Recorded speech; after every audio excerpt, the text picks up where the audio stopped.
What up, Cucks? It's your boy, The Hater, and it's a twofer today because I got good news. The Hater's monetized once again. YouTube quickly changed their mind once I challenged them on it, so shout out to YouTube for doing the right thing. Now, I wanted to talk about something a bit more entertaining than that, and that is the current situation we find ourselves in. If nothing else, the build-up to this WrestleMania is turning interesting, right? There's been a lot of ups and downs. There's been no consistency, right? But the main event, or I should say the main events, right? Because we have the night one main event, which, I mean, they're pushing that one more now, it seems like, the night two, right? But the main events are really gearing up to be something, right? This is all because of The Rock.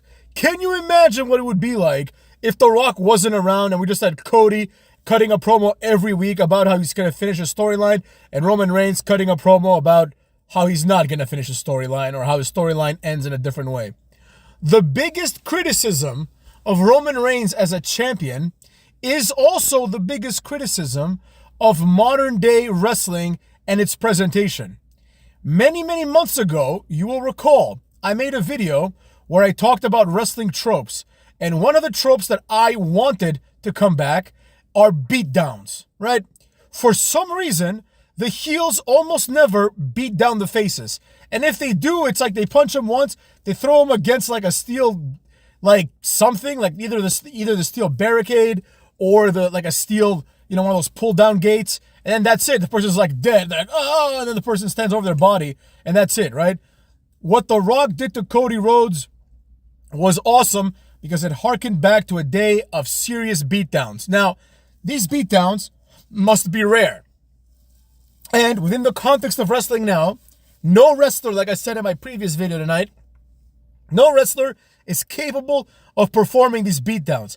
They tried doing it years ago with Lashley, Baron Corbin, and Drew McIntyre, but all three men combined have the charisma of Shannon Moore, so it didn't really work out, right? They're all boring. I mean, let's call it like it is. Like, what would happen is, like, they would beat up somebody, Lashley would like stand with his arms straight up, so would Corbin, and Drew McIntyre would be like on his hands and knees for some reason, flipping his hair. Like, it was really cringe. It was really weird, right? But the way The Rock did it was amazing, right? Look at the shirt The Rock is wearing. It's a piece of shit. I know it's an expensive shirt, but it literally has two harps on the back. But does anyone care? The shirt automatically becomes cool because The Rock is wearing it. It's that simple. It's that simple. The shirt is goofy. Like, if you put that same shirt on, like, LeBron James or Steph Curry or other NBA players who are known to wear these kind of shirts, Charles Barkley is going to make fun of them because they are dorks, right? LeBron's a nerd. So when he wears a shirt, it doesn't, like, if he wears anything that's like, like a brand name of any sort, like any kind of European designer clothing, it just looks goofy because LeBron is goofy, right? The person makes the clothes. Just like in wrestling, the wrestler is supposed to make the championship. Roman Reigns, even though he's been a dominant champion, he does not lean heavy on the beatdowns. Once in a while, we'll see like a beatdown of Sami Zayn, but that's not very impactful because it's so expected that nobody cares, right? And even those beatdowns are boring. It's just the Usos and that charisma vacuum, Solo Sikoa, just acting all angry and making like crazy people faces while they beat someone with a chair, and Roman Reigns just stands there all stoic, and Paul Heyman smiles evilly, right? Everyone I just mentioned, fundamentally, in the context of presenting wrestling, is just boring, at least compared to The Rock. Now you introduce The Rock to this storyline, and then you have The Rock stand next to Cody Rhodes. The Rock just towers over Cody Rhodes, right? He's better than Cody Rhodes in every way. And it's like, you start realizing, like, wait a second, man. Wrestling really was a lot better in the Attitude Era. It's not just nostalgia. It's you can look to your left and see Cucky Rhodes, and to your right and see The Rock. And a similar point can and should be made and will be made right now with respect to The Rock and Roman Reigns. It's the same thing. You look at The Rock and you see a star. You look at Roman Reigns, who seems like a star when you put him next to Sami Zayn, who looks like a gnome, right?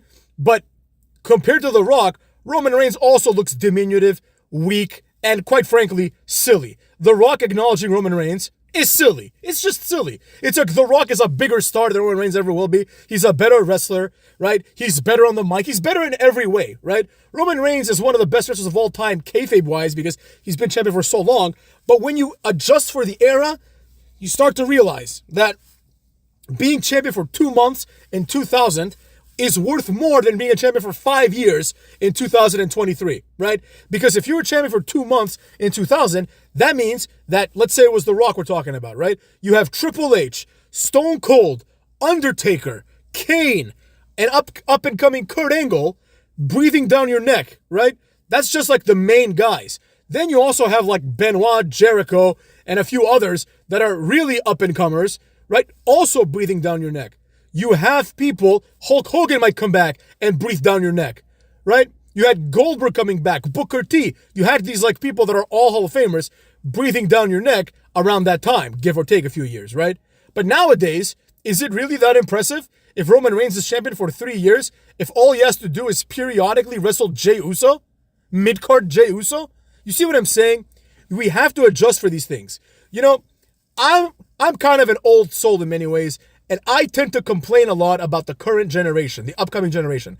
And people that care about me, they say, hey man, like stop acting like an old man, you know what I mean? Every generation thinks that theirs is better than the next one. And I agree with that. However, this is the only time when it's actually true, right? Let's be real. I stumbled upon a comment and it started with someone saying, okay, boomer. And a bunch of people were like, yeah, this is so out of touch. It was written by a 40-year-old millennial. Well, that 40-year-old millennial is 100 times cooler than you will ever be if you're like 13 or something like that and you're part of this like mainstream, internet like generation, right? It's a bunch of dorks, right? I read a study that said that young people are having less and less sex, right? All they do is complain about what gender and what sexuality they are, right? But then they go and they have no sex. It's just a bunch of weirdos, right? The point I'm trying to make, I'm not saying you should have sex when you're a teenager. I actually think it's a horrible idea. But the point is, it is a generation of dorks.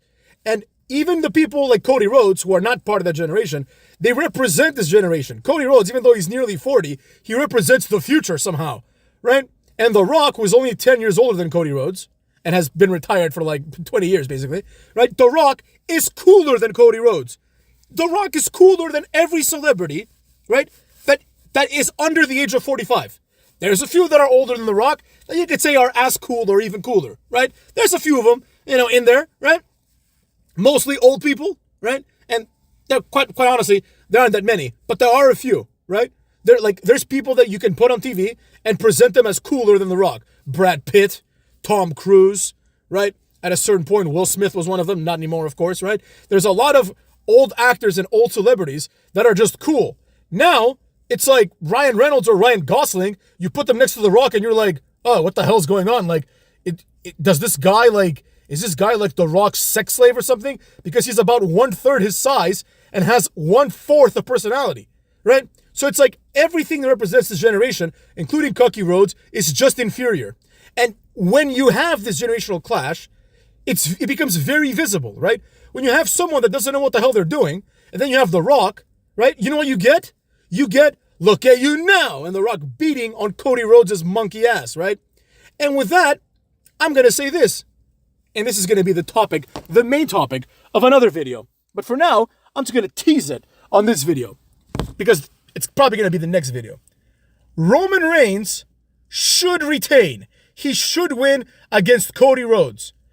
Only, not because he's better or anything like that, because at this point, who cares who's better, right? They both kind of suck because we just realized how great The Rock was once again, because he came back and he just pretty much is putting everyone in their place, right? He's really showing like us that wrestling used to be good, right? That we don't have to settle. We shouldn't be settling for people like Cody Rhodes, right? Sure as hell we shouldn't be settling for the likes of Sami Zayn and Walter or Gunther, who have nothing to offer us when compared to The Rock. Like imagine like having Gunther and The Rock in the same ring, and you're going to be like, what the hell is this? The Rock, oh, Gunther is a big, strong guy. The Rock is bigger and stronger.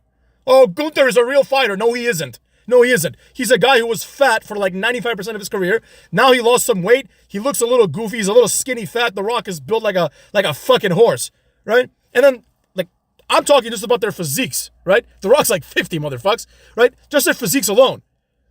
I don't even want to get into the fact that Gunther can never cut a promo nearly as entertaining as The Rock's. He can't do anything as entertaining as The Rock, right? So when we see the taste of what we had, we want to see more of it.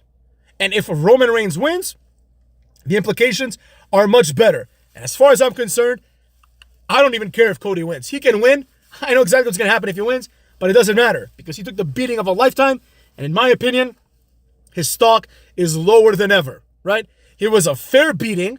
Oh, yeah, like Uso and fucking Sol Sikoa were there too. Yeah, but whatever. They weren't even part of like the clip on WWE.com. When I went to rewatch it on WWE.com, they weren't even part of the clip, right? So like it's not even being presented that way by the company itself.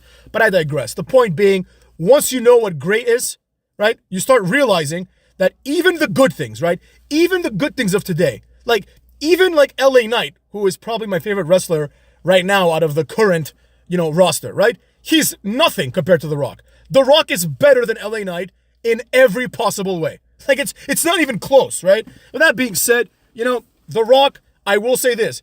I like The Rock as a wrestler, but like Hollywood Rock, he's not fun. Cucks.